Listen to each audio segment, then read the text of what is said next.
और आइए, कहना है क्या, समय बहुत कम है, कलाकार बहुत ज्यादा है, अब बहाव दिया बेजा। और मैं दिल से स्वागत करना चाहूंगी मंच पे उपस्थित सभी म्यूजिशियन भैया का, तहे दिल से प्रणाम बा। हमारे गीतकार धर्मवीर अकेला भैया का, विक्की तिवारी जी का। और ये कहना है क्या, हो कि बक्सर से कांवर लेके अरे सब कांवरिया हो, कि बक्सर से कांवर लेके।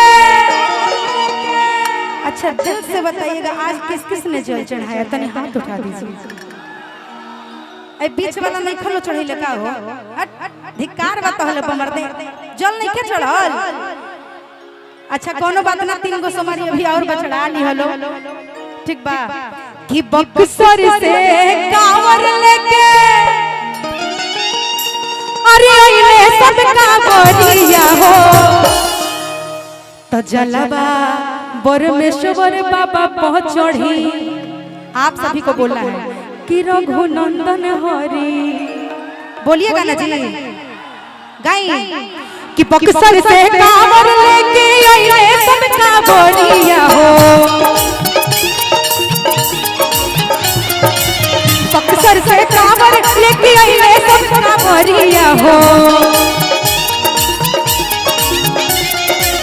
जलवा परमेश्वर बाबा को चढ़ी रघुनंदन हरि, जलवा परमेश्वर बाबा को चढ़ी रघुनंदन हरि।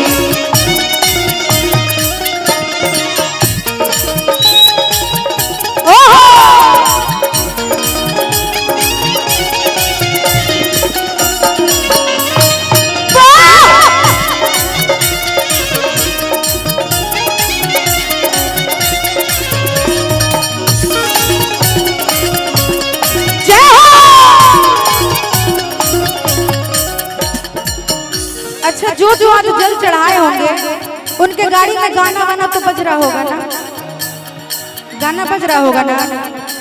नाचत गावत सब आइले कांवरिया,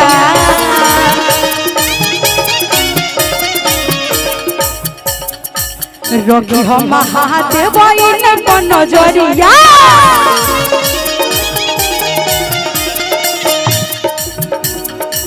नाचत गावत सब आइले कांवरिया, रोगी हम महादेव आइले नजरिया।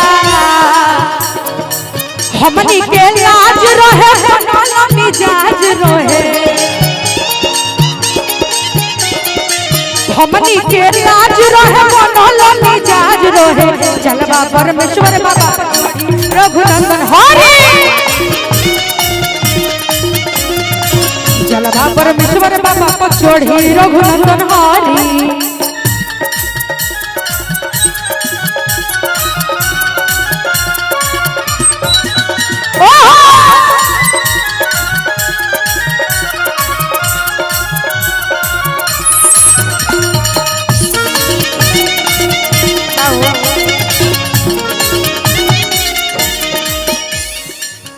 और देवों के देव महादेव कौन है, शंकर भगवान है ना जी। तो मरते हैं ने ध्यान दलो, भजन होता भक्ति भाव पर ध्यान दलो। दुनिया के दाता रहुआ होई अंतर्यामी,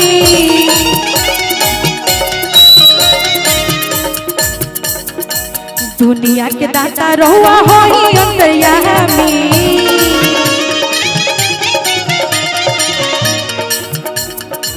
भक्तन को दया रहुआ हम करो कहानी,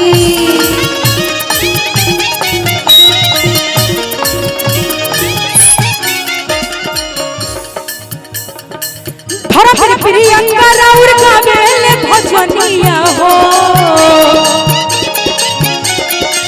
धर्म प्रियंका राउर गावेले भजनिया हो, कृपा तो निशा हम पे करी रघुनंदन हरि, कृपा तो निशा हम पे करी रघुनंदन हरि, कृपा तो निशा हम पे करी रघुनंदन हरि, कृपा तो निशा हम पे करी। रघुनंदन हा